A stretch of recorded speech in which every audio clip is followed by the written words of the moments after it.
Hello guys, welcome back to Flow State. It is me, Luke, today, and yes, I am here for a solo episode, and I really should start by apologizing for radio silence over this past week. So for anyone that is playing along at home, both Adam and I have lives outside of the podcast. I know, shock. And we have families and work and whatnot, and sometimes scheduling things get in the way, which is what happened last week. The changes in the clocks kind of threw us off a little bit, and we just couldn't tee up a time that worked both with my family schedule and Adam's traveling schedule. So we had to give that one a miss. And this week, Adam is off celebrating his anniversary. I hope he doesn't mind me saying so. Adam, if you're listening to this after the fact, I hope you had a great anniversary. I'm looking forward to chatting soon. But what I thought I'd do is, yes, Adam is working on potentially doing another episode midweek where it will be him chatting with one of the guys that did the Dublin Marathon, which will be really interesting for you to listen to. But just to give you some extra content, I thought I would sit down and answer some questions, because I know we've done a couple of Q&As in the past and they've gone down really well, and people just love listening to other people answer questions, frankly, no matter what those questions are about. So what happened is I found some surplus questions we've had over the past few months, as well as questions I'd basically written down. Obviously, I'm a personal trainer. I work with a lot of clients, and they obviously know I run and have a podcast. And I do get a few questions come through, which I write down from time to time, or even just things that I believe that would benefit you, I write down. And so I've got a massive long list of questions here, from everything relating to training to nutrition and mindset, and even some fun ones as well. So basically, I thought I would essentially answer questions until I can no longer be bothered to answer questions anymore. And sometimes, frankly, I love the sound of my own voice. So we might end up going for quite a while. But with that said, let's start off with a couple of training questions. And I want to start off with one I've got here. So how do you know when you're running too easy or not easy enough on your quote unquote easy days? So that's a pretty good question. And honestly, I'd say for the majority of people, in fact, it's probably is like upwards of 99% of runners, it's a case of not running easy enough on easy days, right? So I think people, as naturally, when you run more, just as a byproduct of accumulating volume over time, like this might not be from day to day, I'm thinking more from month to month, from year to year, you're going to be a better runner, even if you don't necessarily increase volume that much. So just to give you a bit of context around this, like from my training the start of this year, or the first half of this year, when I was full on marathon training, I was doing consistently around 80 kilometers per week, and I wasn't really increasing volume, but I was still seeing performance increases, right? So for the most part, for individuals doing this kind of training, like let's say you're just stacking week on week of quality training, making sure you can recover, of course, you're not really going to, or sorry, I should say, you're probably going to find that you get quicker over time, or at least this speed is going to get translated into your race results.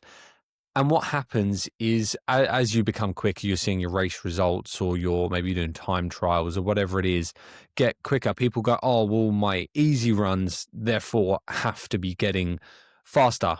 But that simply isn't the case, because it kind of takes away the idea of easy runs, right? So once you've kind of got established, or at least in my opinion, once you've got really established heart rate zones, which is the case for most kind of intermediate and definitely advanced runners, less so beginners, because most beginners will go straight from like zone 1 to zone 5, which obviously again is that adaptation that happens over time. You get more distinct heart rate zones, but for most of us, like, there's nothing wrong with running too easy, because at the end of the day, the goal of easy runs isn't to tax the body. You're not trying to elicit an adaptation like you would be if you were doing a quality session, a speed session, where you're trying to get your heart rate up to a certain point.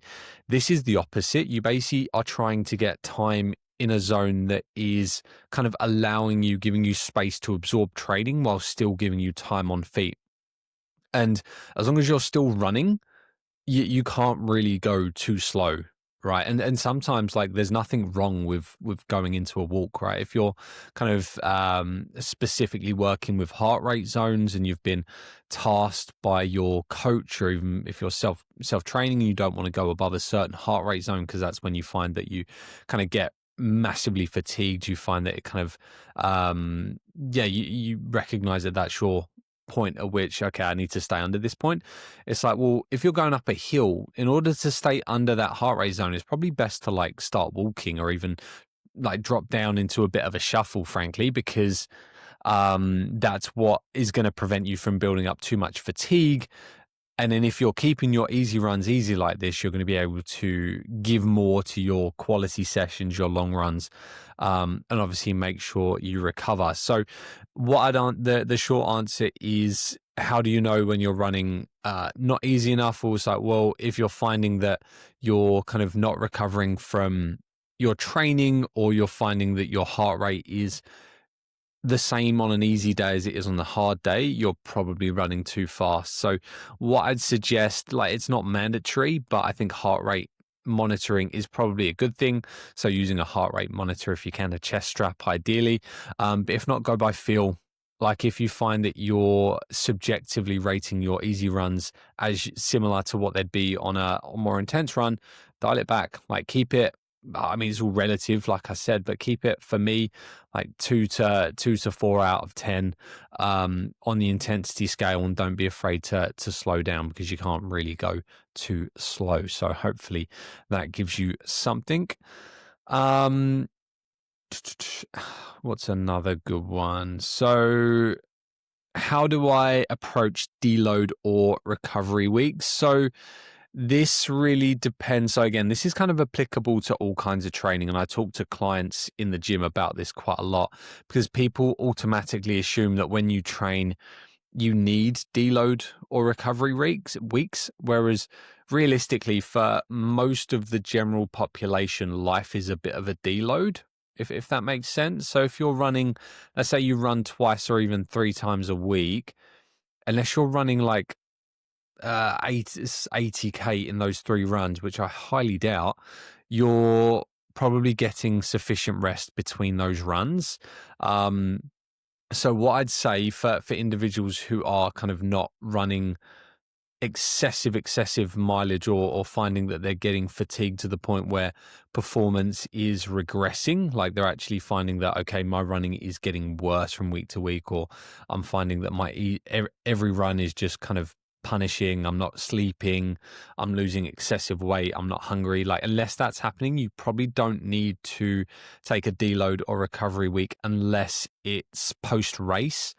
And that is a time, like, especially for anything kind of more than a 10K, if you're doing like half marathons or definitely full marathons, it's probably worth taking at least like 7 days off of running and then looking to taper back up. But I wouldn't necessarily say you'd need recovery weeks, quote unquote, unless you're really finding that let's say there's just accumulated fatigue and you're like, look, I need to drop it back. Like, be intuitive, to be honest. Like I said, if you find that your running is regressing and you just feel like you're not recovering, you're mega sore, those other symptoms, like I said, there's no harm in dropping back volume a little bit for a week to free up some space. But just be mindful that if you do that, try and keep an element of speed in there, because as soon as you drop off speed, and I think this is something I've spoken to about Adam in recent weeks, as soon as you take away that speed, you're going to detrain a little bit, right? So endurance or aerobic adaptations are very hard to lose. And even if you take a couple of weeks off, frankly, you'll still have them. But your conditioning, and especially conditioning for those faster paces, you are going to lose that even by taking a week off. So it's worth kind of just dosing it a little bit less. So let's say, for instance, you do strides twice a week. You do 2 by 6 sets of strides twice a week, or sorry, 2 in total. So on one day you do 6 strides, on the other day you do 6 hill strides. On your deload week, you might just end up doing 3 or 4 strides or like a little bit less distance. And same if you're doing intervals at a certain pace, like you might just want to do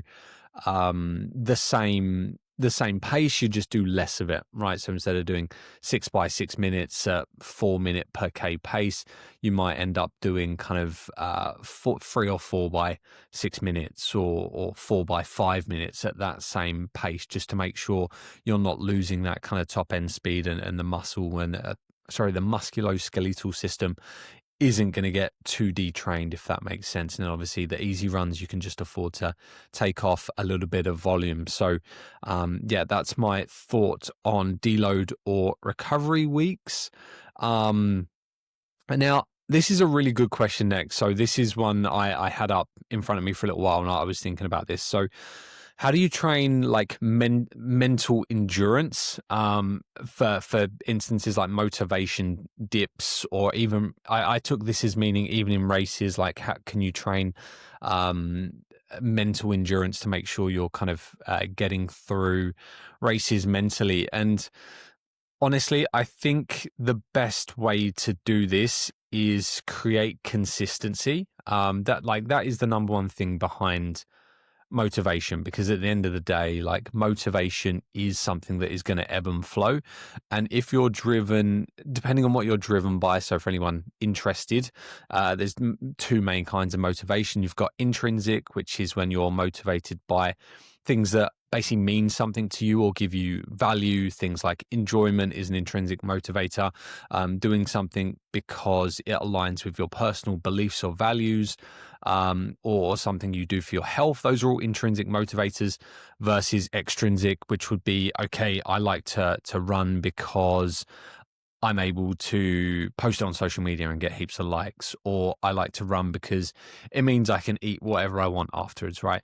So the difference is something that intrinsically motivates you is going to be much longer lasting, and you're going to find that that motivation is what keeps you going long term, whereas the extrinsic motivators are not going to sustain you. So when it comes to like mental endurance, as in I want to be able to sustain being able to do this long term, and I want to find that I've got the mentality that allows me to kind of run even on those days where like the weather is shit, or I've had a bad sleep, or I'm just not feeling up for running today. That's when you've got to have your like really strong intrinsic motivators. And I'd highly recommend writing down on a bit of paper, like if you're worried about this, like for me, for instance, I've been doing this long enough that I know I've got my intrinsic motivators. They're just there. They never go anywhere. But if you're someone that has struggled with kind of like falling off of running, or you're worried this might happen, like I know Adam's got a cool system where he's got his whiteboard. I like just writing things down on pen and paper. I'm not fancy enough for the whiteboard, although I may have to get one. But yeah, literally sit down and write there. Go, okay, what are my intrinsic motivators? Think about it and have it up there so you can see it. So on those days where it's raining or you just ain't feeling up for it, you've got that to look at and go, okay, this is why I do what I do.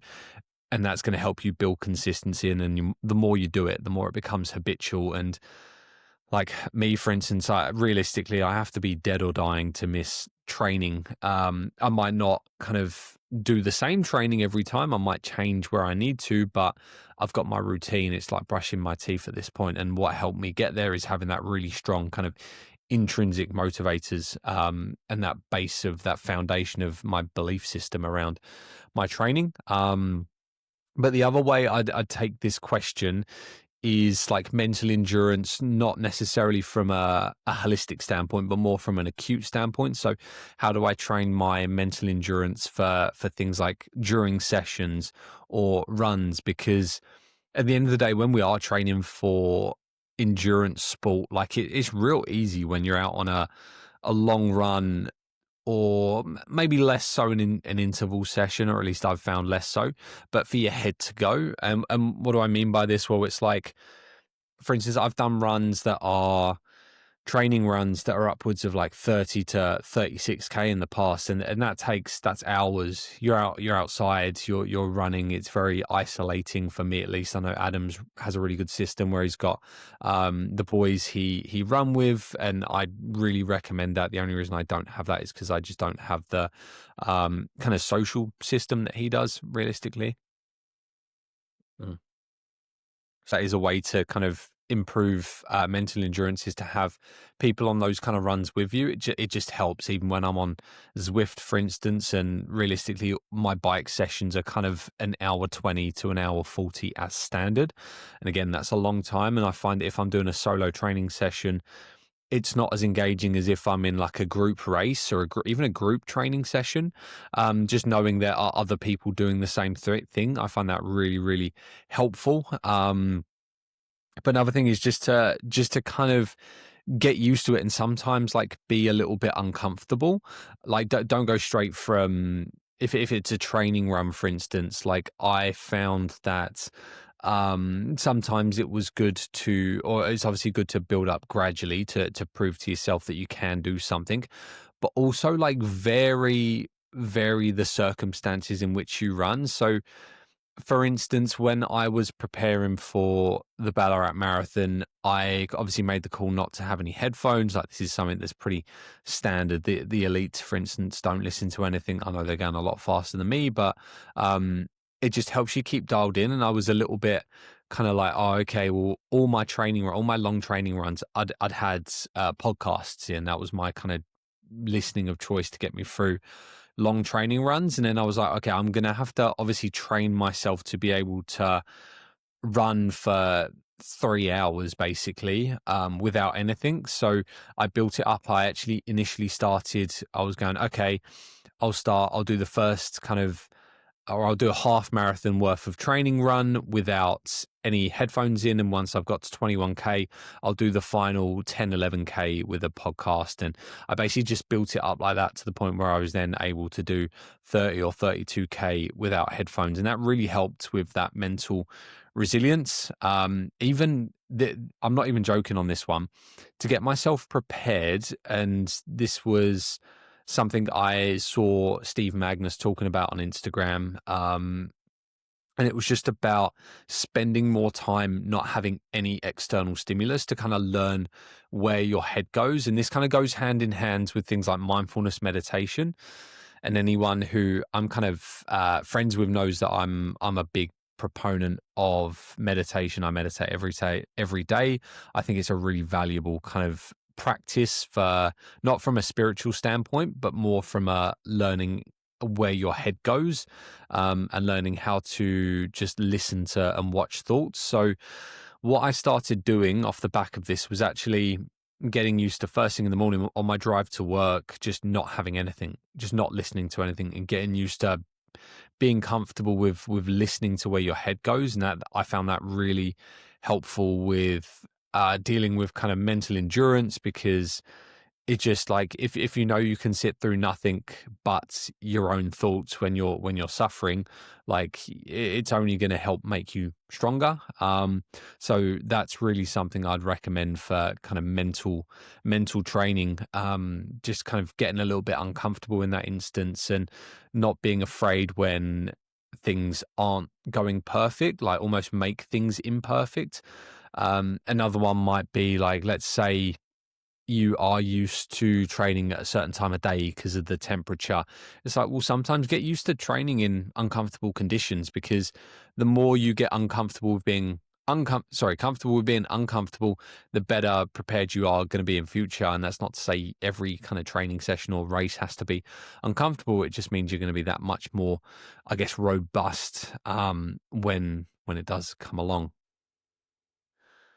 All right, next one. So, do I think runners, or do I think every runner should do a marathon at least once? So, that is again a very good question. And I think if you're able to, I do think that everyone should do a marathon at least once, because it pushes you to a place that I don't think many people are ever going to go again. Like again, I'm going to quote Steve Magnus, but we need to do hard things sometimes. Like most of us have life real easy. And I know this is relative, and I obviously don't want to piss anyone off by saying this or offend people, but realistically, if you're living in Western society, chances are you've got it pretty good. Like you got a roof over your head. Most of us have like easy transport. If you have a job, you have enough money to go to the supermarket. And obviously, again, it's all relative. We'll have like varying circumstances, but prepare to like kids in Africa that don't have anything and yeah, are lucky to make it past the age of 10 or whatever. Like we've got it pretty good. And we live in climate controlled houses, we have climate controlled cars, we spend most of the time kind of just in this space where we can eat what we want, drink what we want. You get what I mean, right? So I think what a marathon does is it teaches, if you're doing it right and you train for it properly, it can kind of really give you the opportunity to practice discipline in that training process. You can learn to, okay, I'm going to commit myself towards something. I think kind of setting a goal and going out achieving it is a really good thing, and obviously taking the steps, because again, most of the time it's a pretty healthy pursuit as well. Like most people doing a marathon are going to find that they kind of look after themselves a bit more, they move more, they eat better, and they're more conscious of general health, but also just the process in doing the marathon. Like once you've learned that you can do hard things, I think it changes the way you look at life potentially. I know that me, for instance, realistically, I didn't particularly enjoy running the marathon, right? Like I enjoy running half marathons, the half marathons that I have run so much more. Like I had way more fun. Like you really do suffer when you run a marathon. But now that I know that I've done it, it's like, okay, I can do anything, man. Like when I'm on for instance, today I was on Zwift. I was doing 15-minute sub FTP sweet spot intervals, and mate, once you've run a marathon at your basically your threshold, I can do 3 by 15 minutes at 190 watts, like no problem, right? I know you suffer and it's hard. I'm not taking away from that, but you know that, okay, I've been through way worse than this. I can do that. So yeah, look, I do think every runner should probably do a marathon if they can. And then you get a sweet medal at the end of it. And you can say, yeah, bro, I ran a marathon. I think it's only like 1% of people can run a marathon. So yeah, if you can, I would, but the only kind of caveat to that would be make sure you can do it properly and like commit to it, because last thing you want to be doing is going into a marathon unprepared and ending up injured. And that's not good. That's not particularly fun coming from someone who has dealt and is dealing with injuries. So yeah. All right. I'm going to take on some nutrition / recovery type questions. So do I think fasted long runs actually make a difference? So I'm going to take this as meaning like, did you think it's worth doing fasted long runs, or is it worth eating or fueling before or after?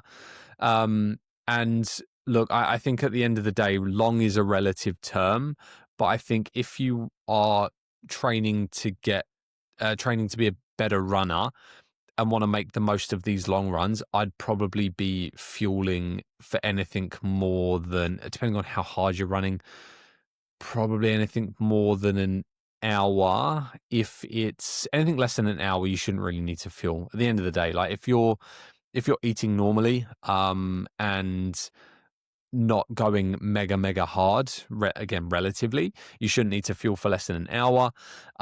If between an hour and an hour and a half, if you're running hard, you should probably be either fueling before the run, like getting some form of carbs in, or at least taking in maybe a gel at the hour mark to see you through, or a drink mix or something. And then anything over an hour and a half, like for sure, you should be fueling if you're running, just because you're using up, even if you're kind of running under what is your fat max, which is that kind of your heart rate threshold where the body primarily uses or can burn fat as fuel. Even if you're doing this, you are burning carbs. You're using that energy system. So anything more than an hour and a half, like you'd want to be kind of fueling beforehand, like having a decent breakfast and then kind of taking in gels intermittently. Again, how frequently you take gels is kind of personal. But I know when I was doing training runs, I was taking, again, there's practice as well. So if you're doing training runs of that length, you're probably practicing for a marathon or even a half marathon.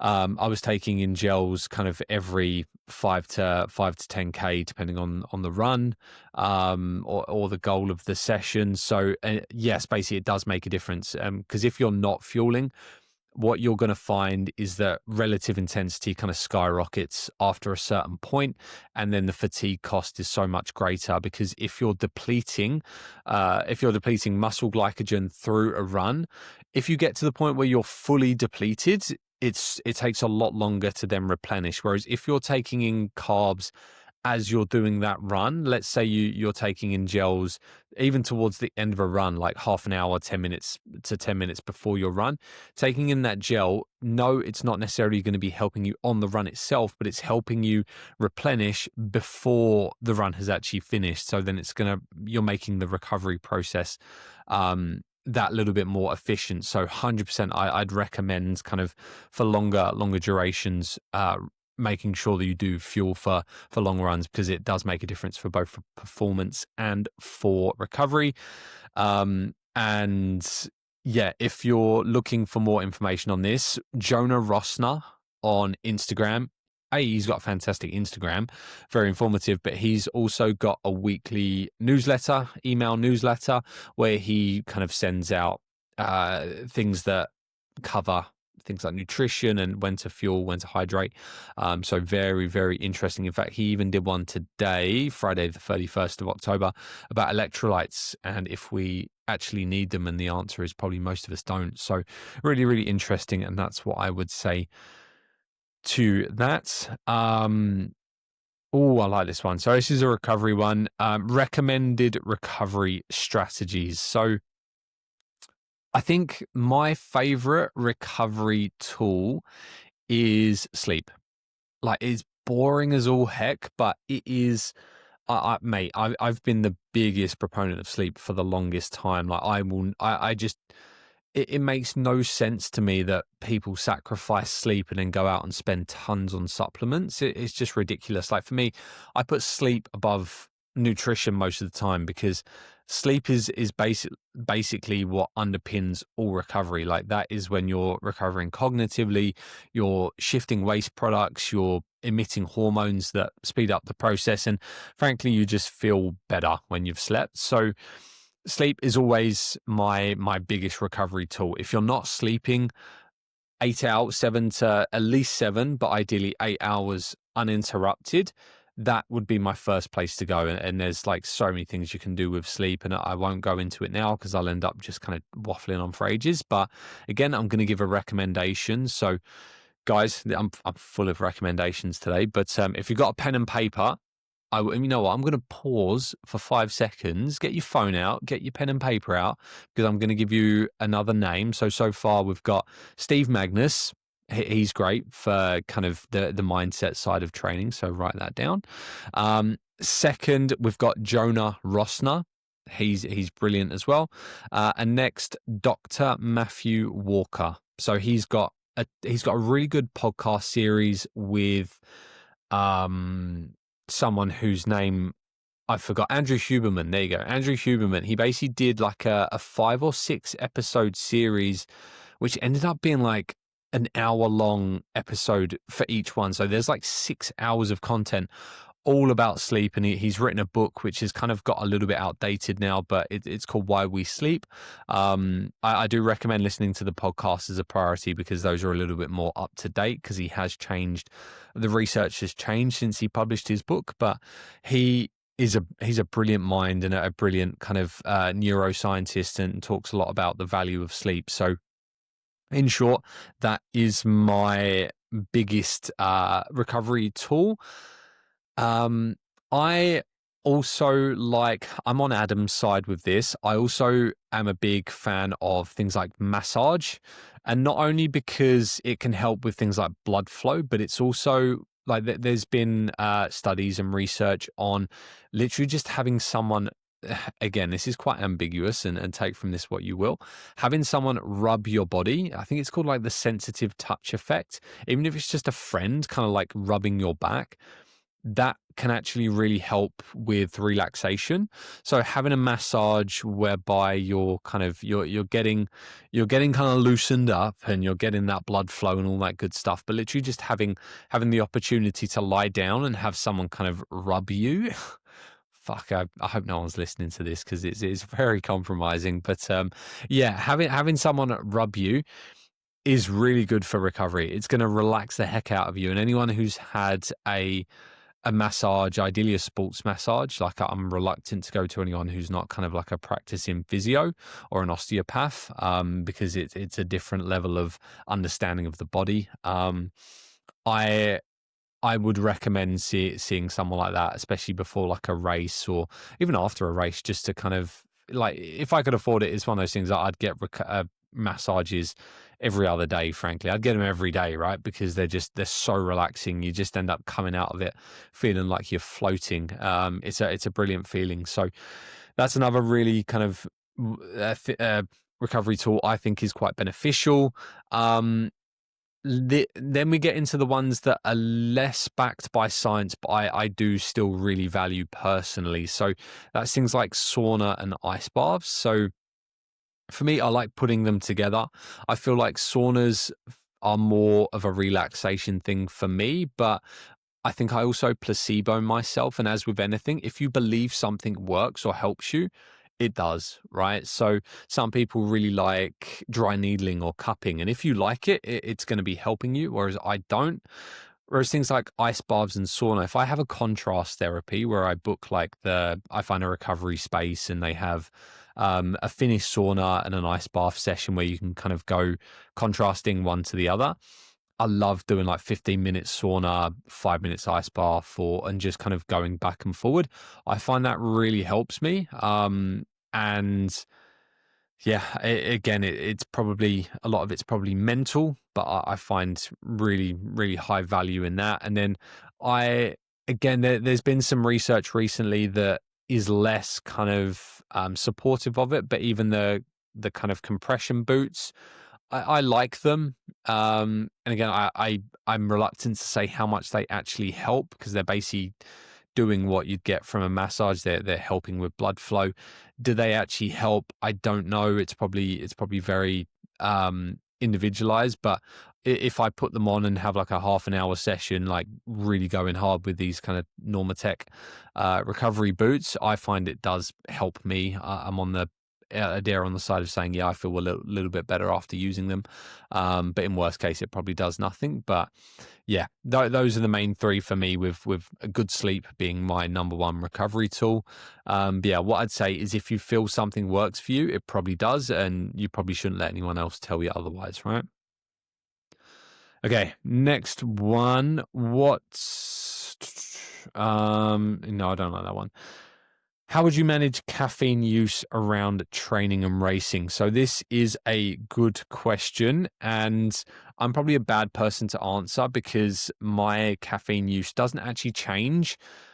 And I'd say caffeine is a very powerful tool because it does work. The problem is everyone responds to it a little bit differently. So I don't feel I get much of a performance benefit from caffeine, because I drink the same amount of, so for instance, my caffeine intake is the same every day. It's one kind of double shot espresso in a long black, and I have that around the same time, probably between like 5 and 6 every morning, and that is the extent of my caffeine intake. So for me, the only downsides of doing that is caffeine is a diuretic, and I'm quite sensitive to that. So as soon as I've had coffee, I'm peeing like a racehorse. So I will be a little bit mindful if I'm racing to make sure that I actually separate my coffee intake with the race by a few hours. So if I know I'm racing at kind of 8 a.m. start, I'll make sure I'm up a little bit earlier, and I will try and have coffee still because I feel it just perks me up a little bit and I'm used to it now. So I try and like have my coffee around 5, for instance, so that by 8, all the diuretic effects have worn off, depending on the duration of the race. But what I'd say like is if you're someone that handles caffeine or I'll go back. I'll take a step back. The reason I only have that one coffee is because, again, I'm very sensitive about my sleep, and I know that caffeine has a half-life, meaning that after kind of, again, it's between 4 and 6 hours, half of the caffeine from said drink, said beverage, or food for that instance, is still in your system. And I want to make sure that there is as little caffeine in my system when I go to bed as possible, because it will affect your sleep to some extent. How small that is kind of dependable. So, yeah, that's why. And I make sure that I only have very, very little caffeine during the day. So for me, if I'm racing, I wouldn't then go and have a caffeine gel.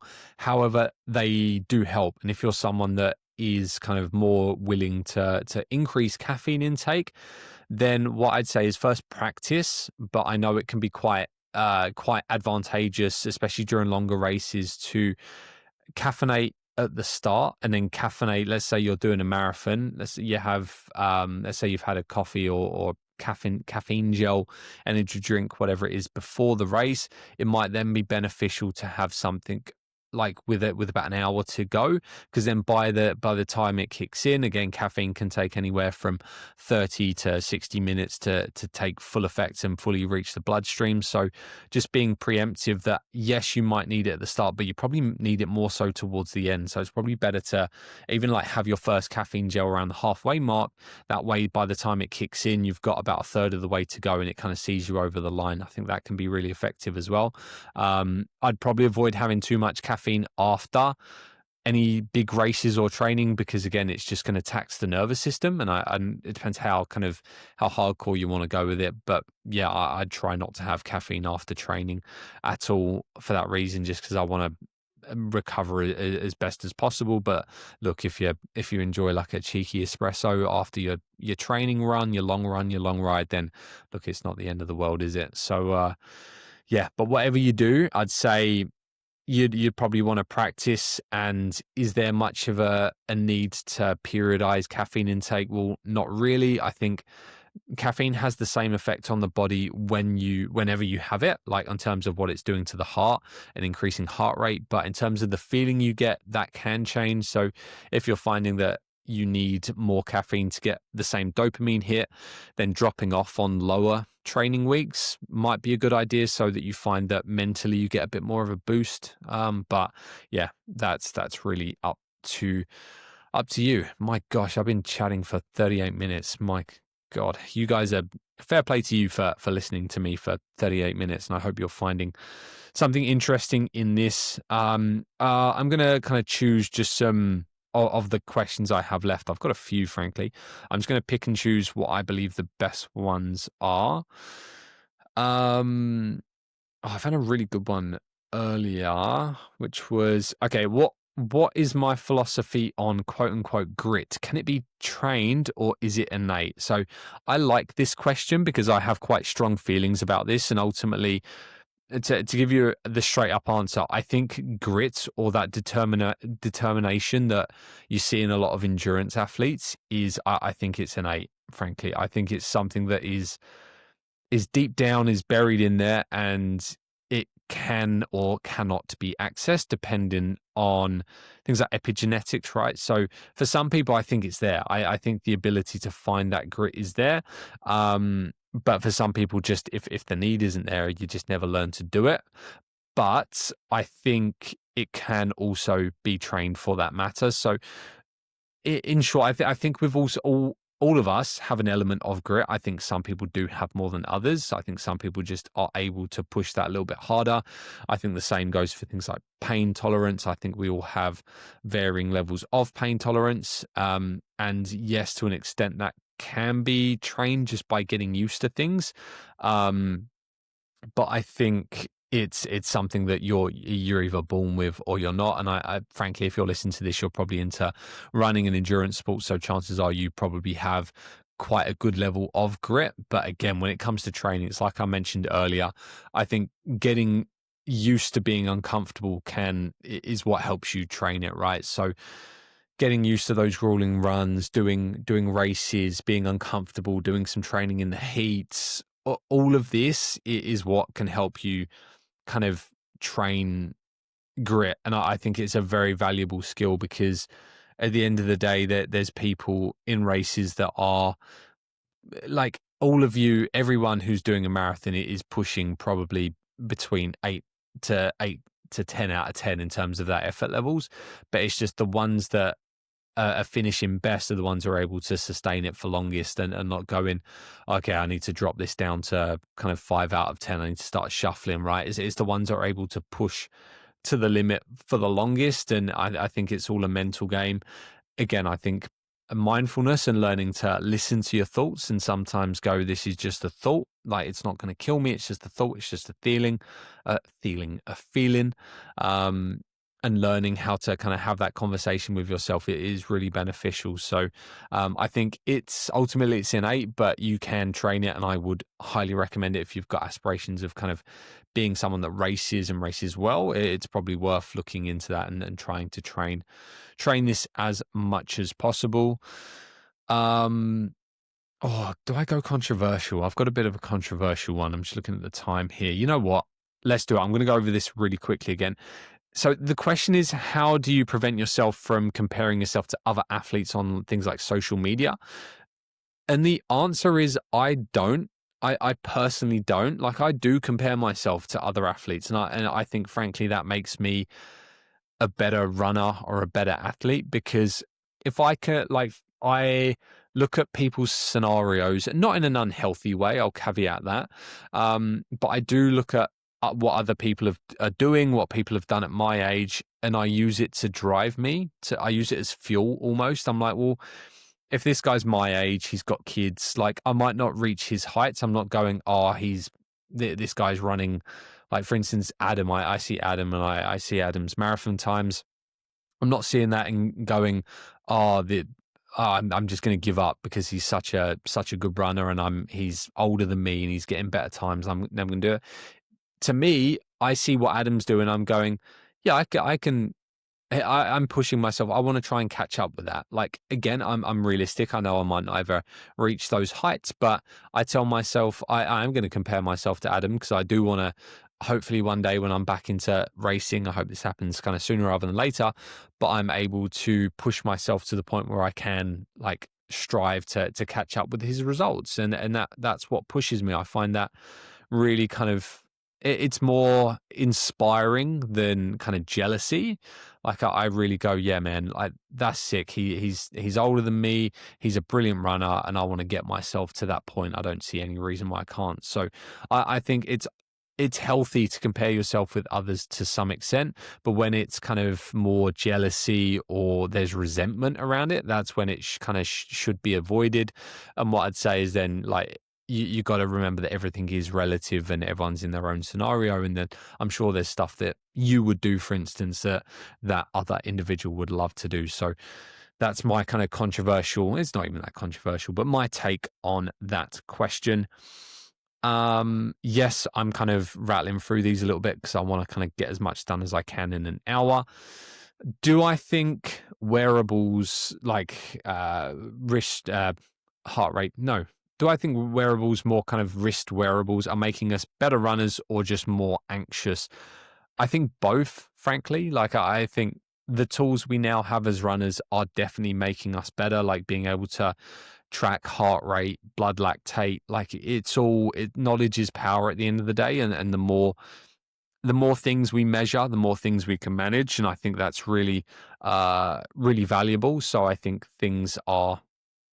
they're making us smarter runners, but I think everything needs to be used with caution. Like, as the great saying goes, with great power comes great responsibility, right? Like, if you've got the ability to track your heart rate, like, it's not worth, you got to still appreciate that you take things with a pinch of salt, and there's always going to be subjectivity around something. Like, yes, we've got these objective metrics, but if you're tracking like sleep, for instance, this is something that can be quite insightful if you're doing it properly. But then you've got to remember that it's not going to be 100% accurate. And at the end of the day, like if you're finding that your wearable is telling you getting bad sleep and that's stressing you out, it's making sleep worse, like you gotta take the L on that one and just accept that in this instance the wearable's probably not actually benefiting you that much.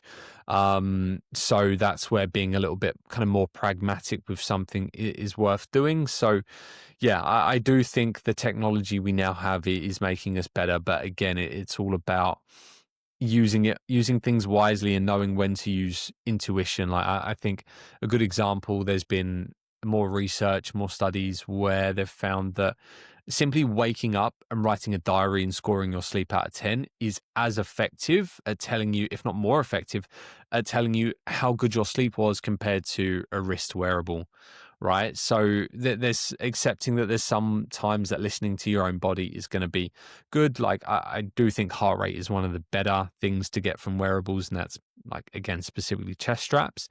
But still, I'm not kind of getting I'm taking everything with a pinch of salt, and I'm not getting too kind of fixated. Like I nearly ended up looking into taking blood lactate measurements, and I was speaking with my coach, my kind of coach I was working with, David, about how valuable this would be. And it's at the end of the day, it's probably not. Like if you're progressing and you're finding something's working, like you're just adding more noise in some instances. So I think it's better to sometimes take a step back and subtract as opposed to add, because more when it comes to technology isn't always better.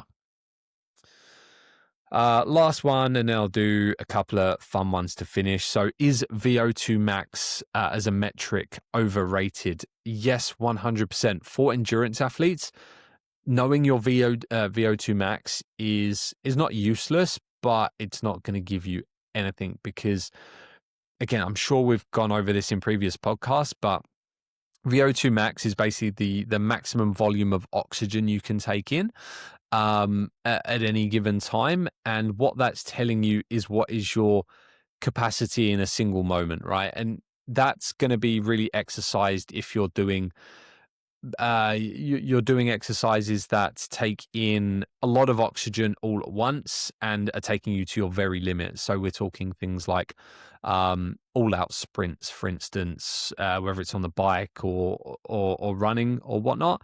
So if you've got a really high VO2 max, chances are you're probably going to be quite a good sprinter over like 100-meter distance, for instance. But for an endurance athlete, VO2 max probably isn't going to tell you much. However, what is going to tell you quite a lot is how or what percentage of your VO2 max you can sustain for long periods of time, right?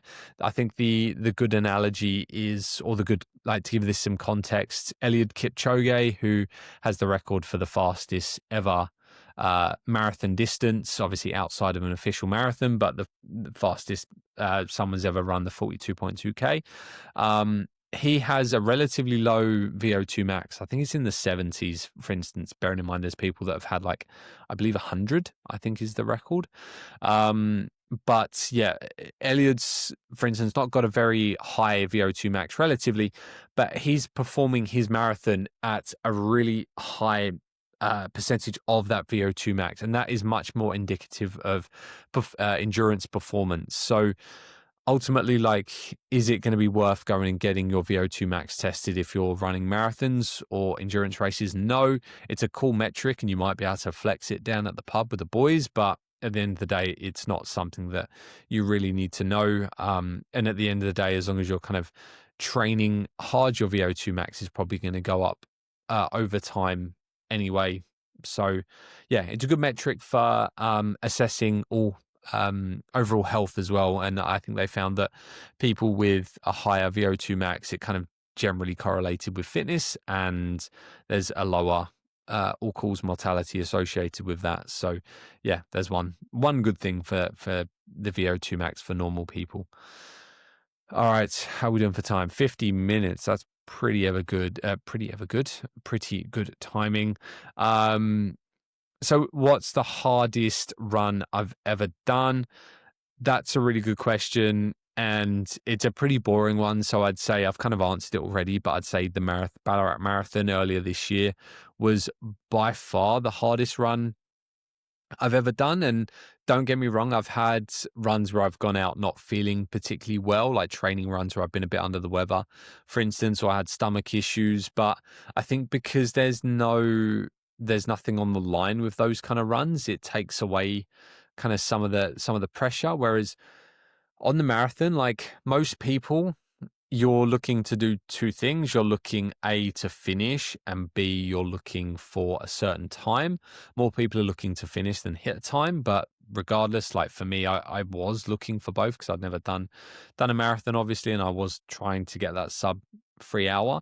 And I just remember the first 21K was fine. Like that was pretty easy, but the effort levels and the levels of discomfort kind of start to increase pretty substantially. I wouldn't say it's exponentially, but it's quite rapid from about the 25 to 30K mark. And in that last, let's call it 15 to 20K, that level of suffering is pretty disgusting. Like you go to a dark place. And I just remember like really not doubting myself, but just being like in your head, you're like, man, I felt sick. I think I'd kind of maybe overdone it on the fuel, or my fueling was going a bit awry, and I felt like I literally felt nauseous.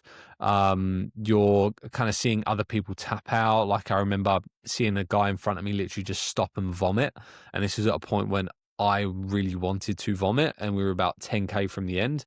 So mentally, it's like being in a war zone, really. But yeah, I just remember kind of just being so like digging so deep. And I mentioned this in the post race podcast that you push, for me at least, it was so tough and I was pushing so hard that as soon as I crossed the line, I was in tears. Like, and I'm glad I had my sunglasses on, because I was just like, yes, I'd got the time, but it was also just because it takes so much out of you.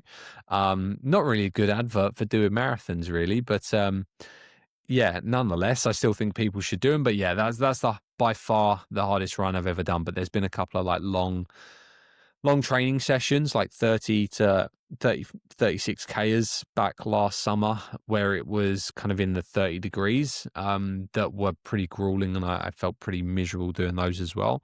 But still nothing compared to a marathon, because you can stop on a training run and not have to worry too much, whereas in the marathon you're ideally not stopping. So yeah, that's that. Go-to running playlist. So I don't have any more a playlist per se, but what I do have is, so people are going to think me really weird, but I have Spotify, but I also use YouTube Music, and what it gives you is like a super mix of basically everything you listen to. It basically accumulates everything you search for and just puts it in one kind of 2 or 3 hour long playlist, and it updates every day, keeping in like a few of the same songs or whatever.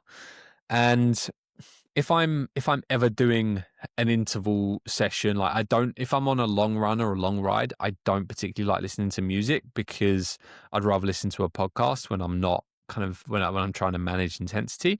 But if I'm doing an interval session where I just want to kind of get through the reps, or just fancy listening to music, frankly, that'll always be my go-to. And I am not someone who likes to listen to a certain genre of music. In fact, we've still got a Flow State playlist on Spotify, should you ever want to listen to that. And if you want it, just send us a message, send me personally a message, and I'll send a link. But you'll notice the songs that I've added are kind of very eclectic, very all over the place. So I find that if I'm running reps, like I can be as motivated by like the gnarliest heavy metal and hardcore music than I can be by like Ed Sheeran or Lewis Capaldi or Ariana Grande, or even a little bit of Shabuzi.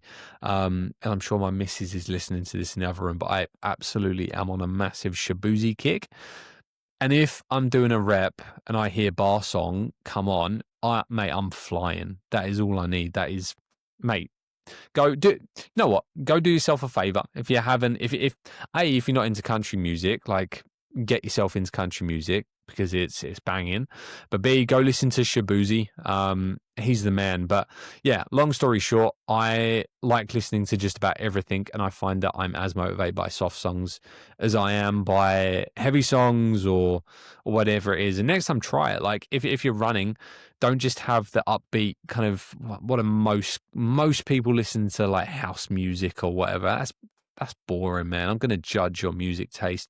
Give it a bit of a rest. Go listen to some other music you like, and you'd be surprised at what gets you through your run. So yeah, just mix it up and see how you get on. But yeah, if I'm on a longer run or a long ride in this instance, I'm a podcast man, and I'll give you some podcasts I've been listening to because that's kind of fun as well.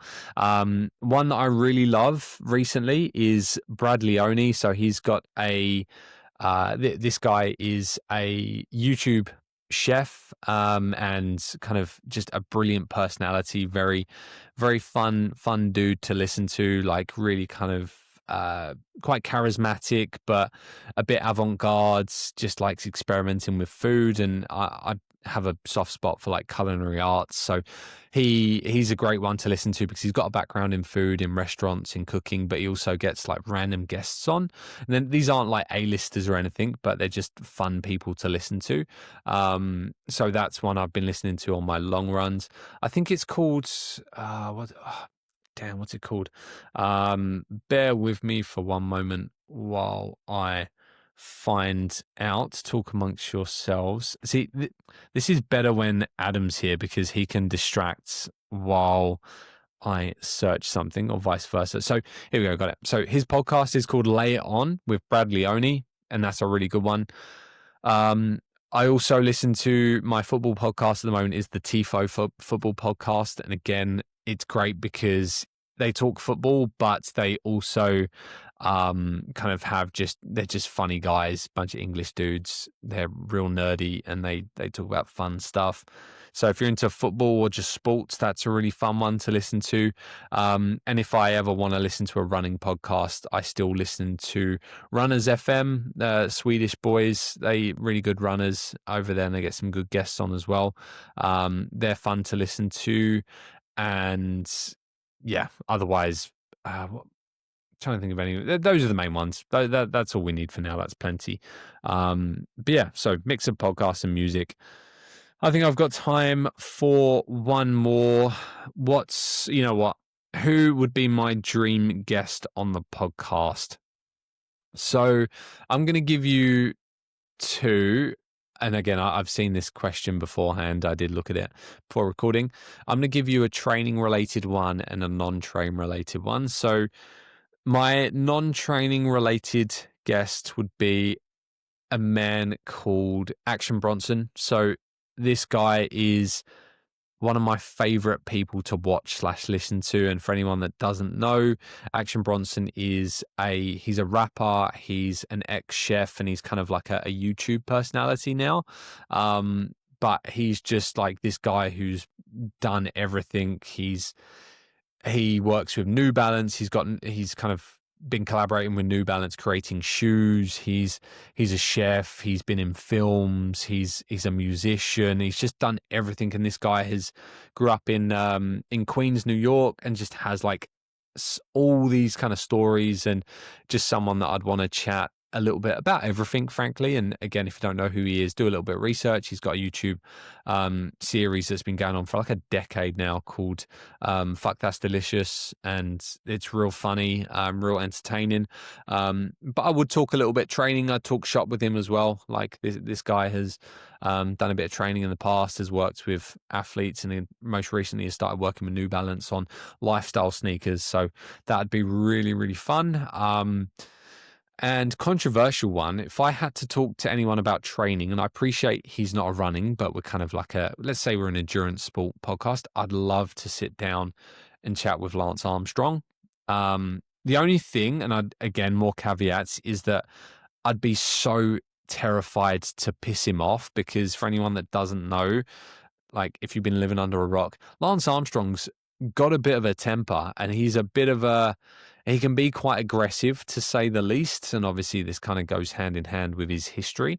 But man, this guy is just a different breed, and I would love to talk everything about cycling and his experience in the Tour de France. And even now, like he got into high rocks a couple of years back, and is like, surprise surprise, he's a, like, I know he's kind of had them stripped, but he's a 6-7 time Tour de France winner. Of the time he was, I know they were doping, but he was probably the fittest athlete on the planet, right? So he's gonna have some kind of base, and he's just, I'd love to chat with him. And then again, I wouldn't wanna piss him off, because I think he'll come after you.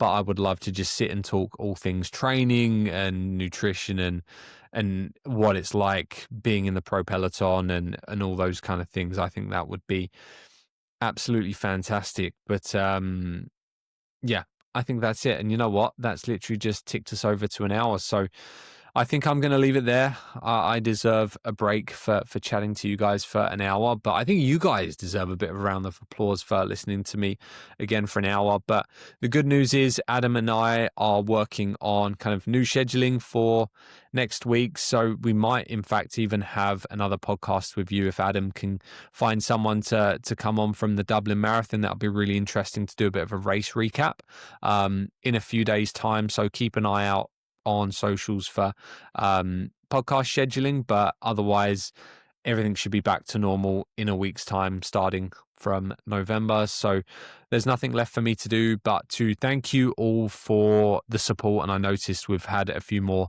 kind of followers and subscribers in the last few weeks, so much appreciated. And as always, if you can like spare us a bit of a like, a share with friends, family, your dog, your mum's dog, your sister, your aunt, whatever it is, that would be much appreciated. So I'll digress no more. Thank you. And yeah, we'll see you soon. Bye.